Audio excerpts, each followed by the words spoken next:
রাবেয়া বসরির কাছে কেউ রুটি পাঠাইছে, তো খাদেম রে কয় গয়না দেখ, গয়না দেখে 18টা, কয় ফিরত পাঠা, এটা আমার না।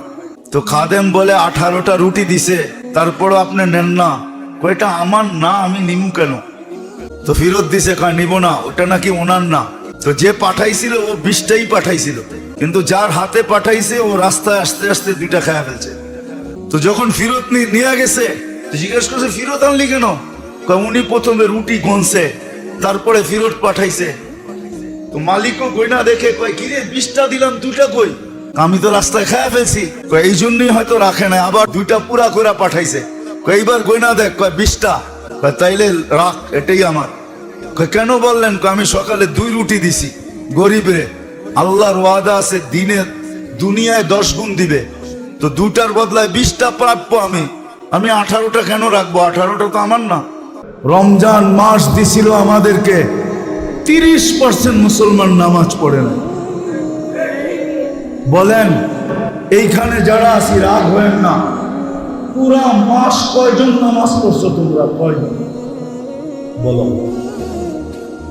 70 মাসের নামাজ তো অ্যাডভান্স করে রাখা যায়।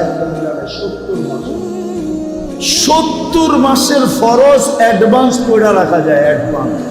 অ্যাডভান্স বুঝো?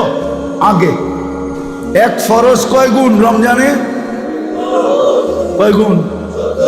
আমারটা শক্ত হইল না? হইল না? হ্যাঁ, কয়জন নামাজ পড়ছে?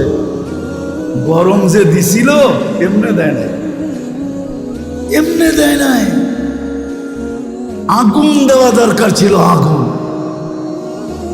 উপর থেকে আগুন নামানোর দরকার ছিল। এই উম্মত তো 1 নেকি দিয়া জান্নাতে যাবে। কয় নেকি দিয়া? 1টা নেকি দিয়া জান্নাতে যাবে এই উম্মত।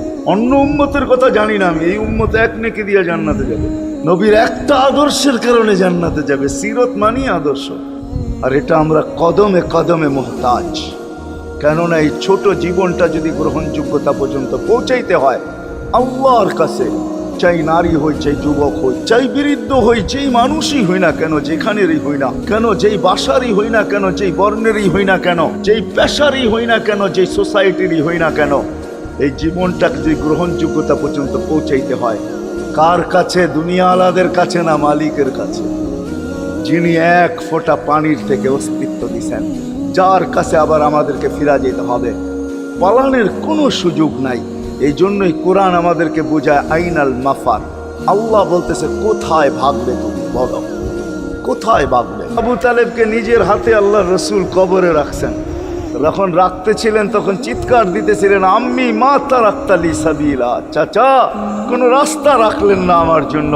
বলছিলাম কলেমা পড়েন, পড়লেন না।